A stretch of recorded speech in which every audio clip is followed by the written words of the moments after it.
Guys, kung nagsusolo ka sa Frost Kingdom, baka ibang laro ang ginagawa mo dahil lalo mong pinapahirapan ang sarili mo once na hindi ka nag-join sa mga alliance.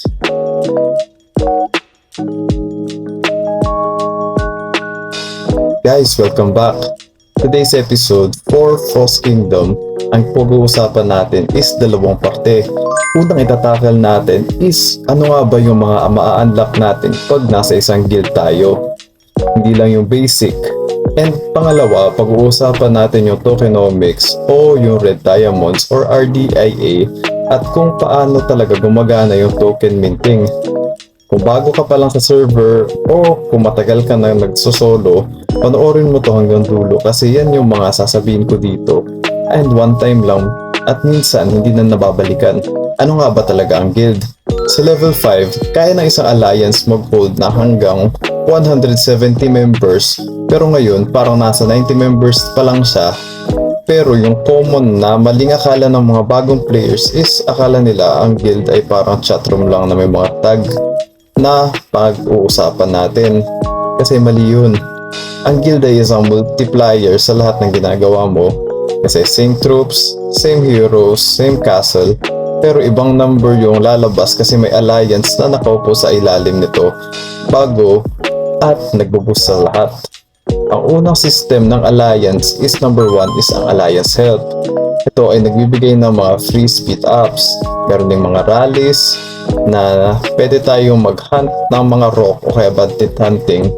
Pwede rin sa alliance tech na nagbibigay ng permanent buff sa atin.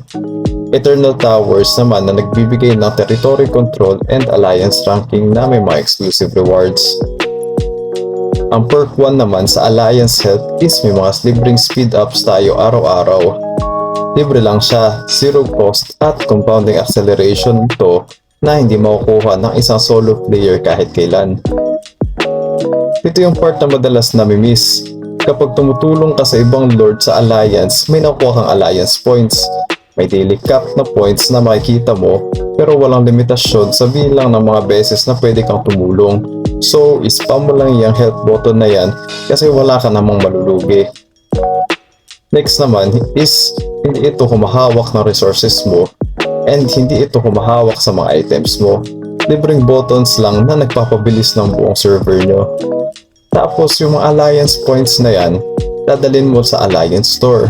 Pro tip guys, gawin mo habits ang pag-open ng alliance panel bawat mag-login ka. Morning, lunch, evening, 3 beses na check-in, 3 beses na free health claimed.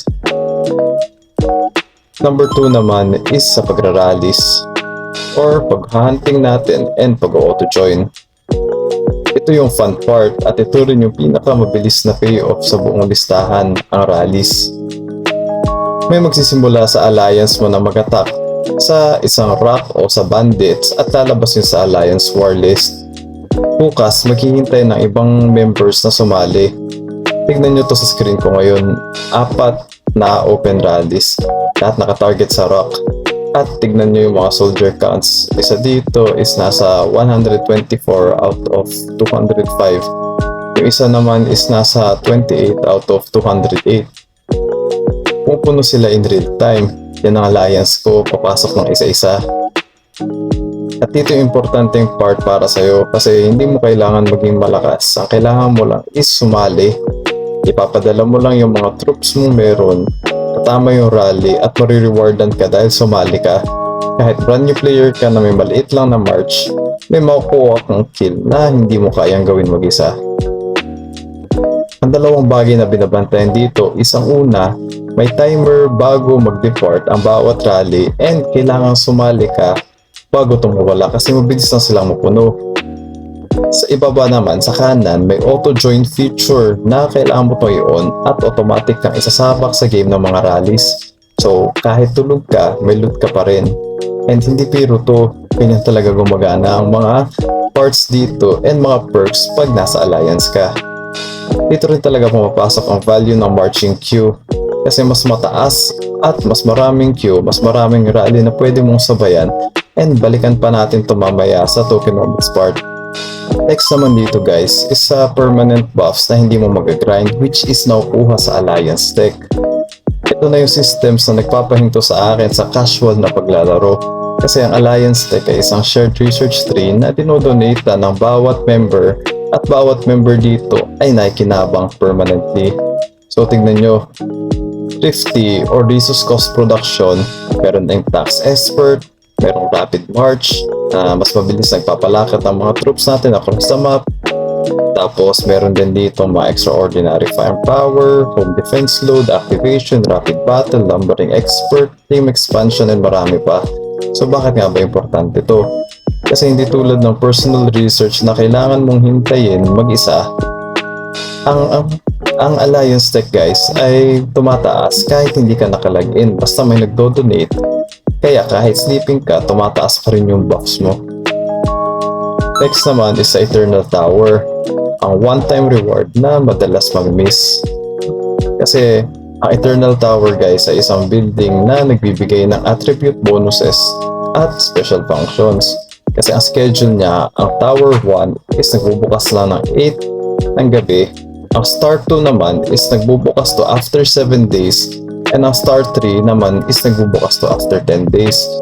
So ipapakita ko na lang guys dito sa video kung ano nga ba yung schedule nitong Eternal Tower. And sa unang pag-ayaw ng PvE, ang Alliance na makakabawas ng huling puntos ng defense ay sila yung makakasakop sa tower at pagkatapos ma-immunity period na susunod. Kasi ang Alliance na unang nakarating ng ang siyang una makakuha ng first occupancy reward. Ito occupancy reward is ibinibigay ito sa bawat member na mga umatake naman and nagkakaroon din sa ng rank reward based sa attack ranking nila. At ito na guys yung dapat mong pakinggan ng mabuti kasi ang first occupy reward at ang reward rank ay isang beses lang. Pag na-claim mo na yung sa towers ng unang pagkakataon guys, wawala na yun. So kung bago ka lang sa server ngayon, tumatakbo na yung oras mo. Also, guys, i-check mo agad kung anong day na kayo ngayon sa server nyo, kung day 1 to day 4. Kasi may oras pang sumali o makapag-set up ng guild bago mag day 5. Also guys, sa tokenomics naman may tatlong klase ng token. Ang Frost Kingdoms ay may multi-token structure na may tatlong klase. So, ang isang payment token na ginagamit dito and ang mga utility token at ang isang equipment NFT. Ang equipment NFT is mula sa premium equipment and ititrade lang ito sa cross NFT market sa mga susunod. Kaya lalaktuan ko muna yan ngayon at doon tayo sa dalawang klase ng live na tokens.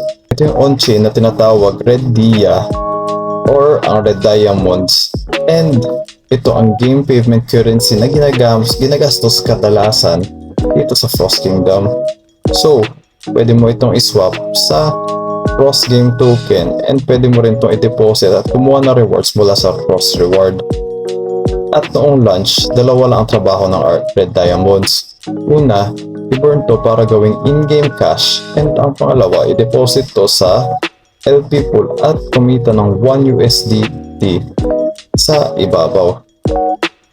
Ang Red Diamonds naman guys ay kumikita mula sa 5% ng game revenue. Kaya ang revenue at ang token price ay gumagalaw ng magkasama. So, live na to ngayon. Also, ang second class token naman is ang 5 utility tokens.